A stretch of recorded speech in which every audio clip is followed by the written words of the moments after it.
শ্রেণীকক্ষের ভেতরে শিশুদের কান্না, চিৎকার, হুড়োহুড়ি। পুড়ে যাচ্ছিল শিশুদের দেহগুলো। এই বিভীষিকার মধ্যেই কোমলমতি শিশুদের বাঁচাতে আসেন শিক্ষিকা মাহরিন চৌধুরী, মাইলস্টোন স্কুলের কোঅর্ডিনেটর।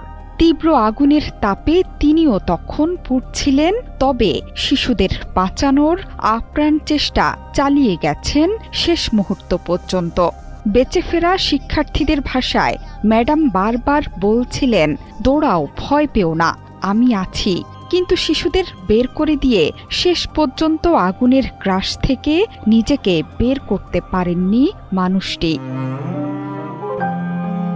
মা বাবার পরেই শিক্ষকের স্থান। বিদ্যালয়ে শিশুর শিক্ষা থেকে নিরাপত্তা সবকিছুর দায়িত্বই চলে আসে শিক্ষকের ওপর। বিমান বিধ্বস্তের সেই বিভীষিকায়